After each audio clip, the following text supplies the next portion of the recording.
Hello and welcome to miniature lecture number 2 for Chemistry 1101 for the spring semester of 2020. In today's lesson, we're going to talk about the kinetic molecular theory. We're still in Chapter 8. Chapter 8, if you recall, is all concerned about the properties of solids, liquids, and gases, and being better able to understand those properties based upon the behavior of the atoms and molecules that make up or compose those solids, liquids, and gases. The first half or so of the chapter has been concerned about solids and liquids.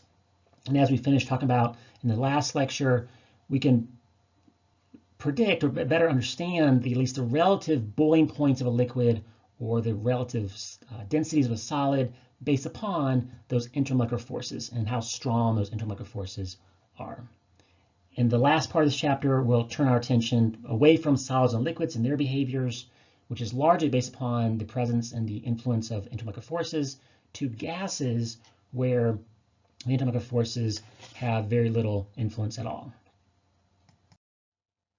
So to remind ourselves about what the properties of some of these gases are, is that gases assume both the shape and volume of their container, unlike solids and liquids.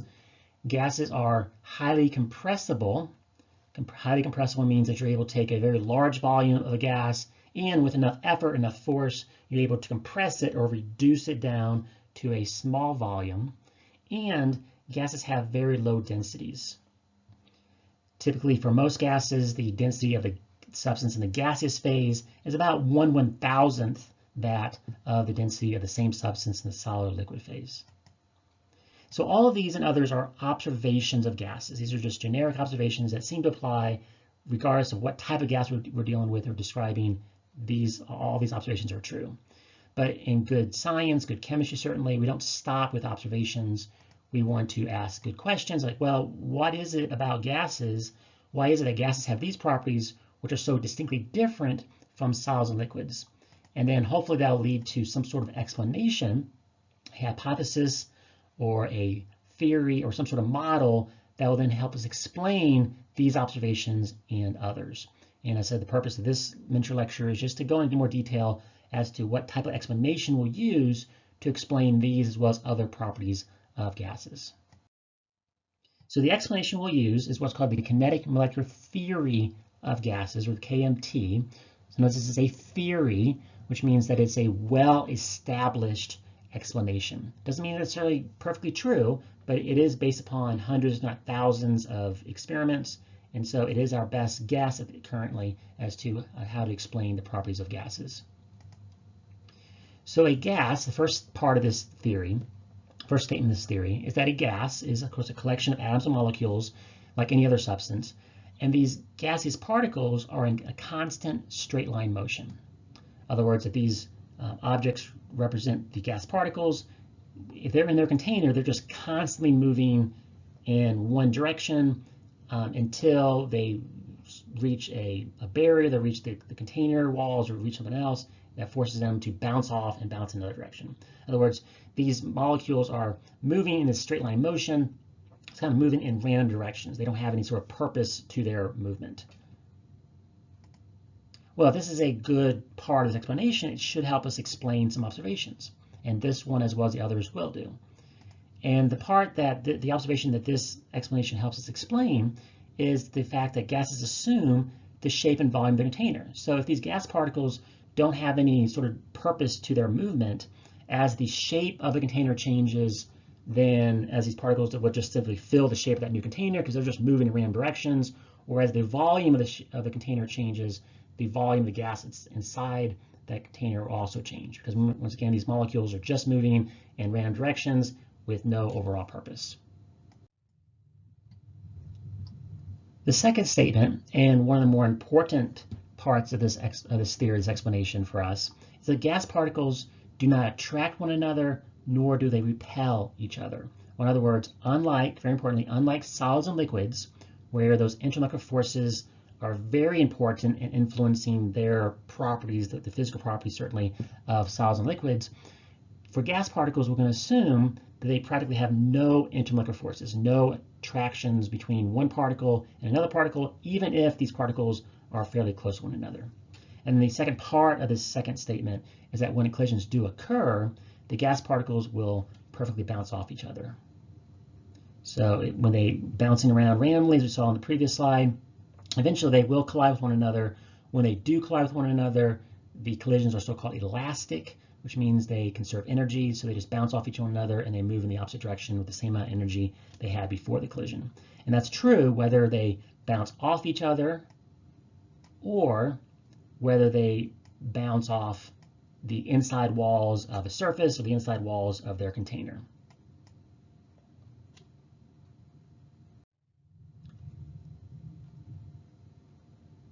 And then the third statement is that with these gas particles, you can imagine our models of solids, liquids, versus gases.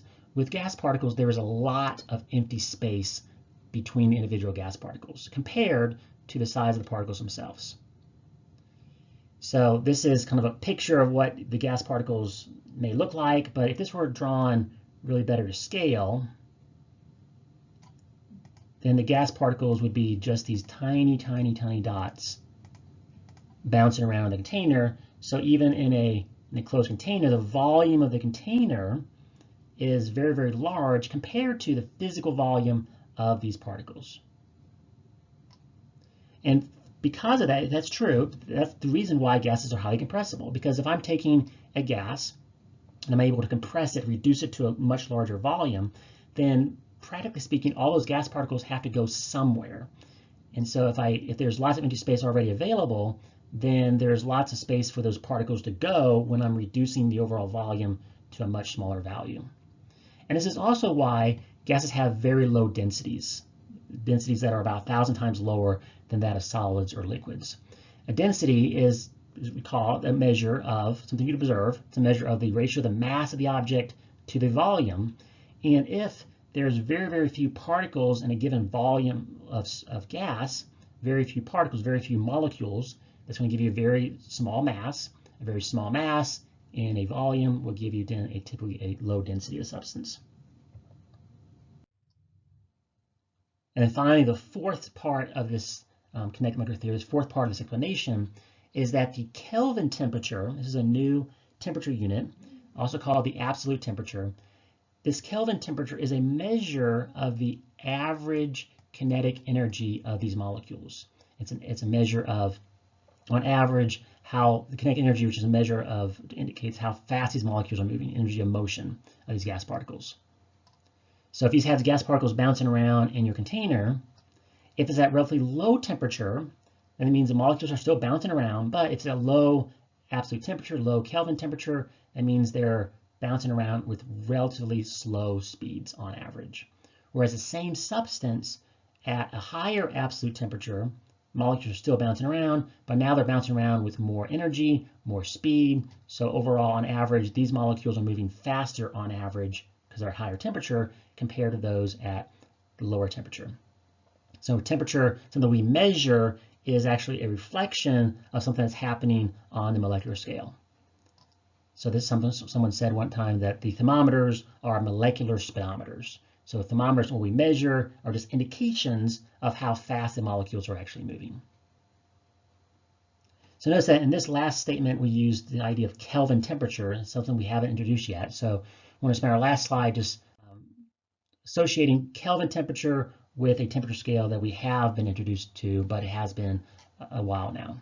That is the Celsius scale. So typically in science, we use the Celsius scale or the Kelvin scale. Most of the rest of the world uses the Celsius scale. So Celsius, water freezes at 0 degrees Celsius and it boils at 100 degrees Celsius.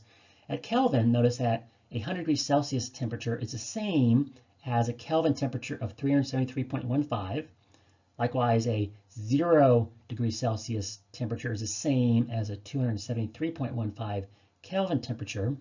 And the reason why it's called an absolute temperature is that unlike Celsius and Fahrenheit, where you can talk about having both positive temperatures on the Celsius or Fahrenheit scale as well as negative temperatures, for the Kelvin scale, it's absolute, which means you only have positive temperatures. So you can't have, it doesn't make any sense to have a negative temperature. 0 Kelvin is absolutely the lowest possible temperature. And so, but notice though, in converting from Celsius to Kelvin to Celsius, is that the size of a Celsius scale, 100 degrees difference here, 100 degrees difference here, they're the same, but there's just simply an offset of 273.15. So our relationship, our equation, so to speak, to convert from Kelvin to Celsius or Celsius to Kelvin will be this one that says the Kelvin temperature is just your Celsius temperature plus this offset of 273.15. So we'll do a couple of questions then to just as examples of using this calculation to convert from Celsius to Kelvin or Kelvin to Celsius to end our mini lecture. In this first example, we want to convert from a temperature of 20 degrees Celsius to a temperature of Kelvin. So we can use the equation as is, just plug in 4 degrees Celsius, plug in what our Celsius temperature actually is, and add 273.15 to that number, and that'll give us our Kelvin temperature, our equivalent Kelvin temperature. So our Kelvin temperature is equal to the temperature in degrees Celsius, 20 degrees, plus, just to simply offset. So then we get a temperature of 20 plus 273.15, or a temperature of 293.15 Kelvin. So in other words, a temperature of 293.15 Kelvin has exactly the same meaning as a temperature of 20 degrees Celsius. And then secondly, we have another example where in this case, we're converting from Kelvin temperatures into degrees Celsius. So if it helps, we can rearrange our critical equation here. So to solve for degrees Celsius, what's the temperature in degrees Celsius? Degrees Celsius is equal to, subtract 273 from both sides, we get the Kelvin temperature, which is what we're given, minus 273.15. So now the equation's in the right form. I can plug in my numbers. Degrees Celsius equals the 263 number. That's a Kelvin temperature, minus the 273.15. And we have 263 minus 273.15 gives us a temperature of negative 10.15 degrees Celsius. So once again, our temperature in degrees Celsius is negative 10.15 degrees Celsius. It's the same meaning as a temperature of 263 Kelvin. And once again, the reason why we bother with Kelvin is that when we get into the equations relevant for these sections, we're going to use our Kelvin temperature rather than degrees Celsius. So it's helpful to be able to convert from degrees Celsius to Kelvin or vice versa in order to do those calculations.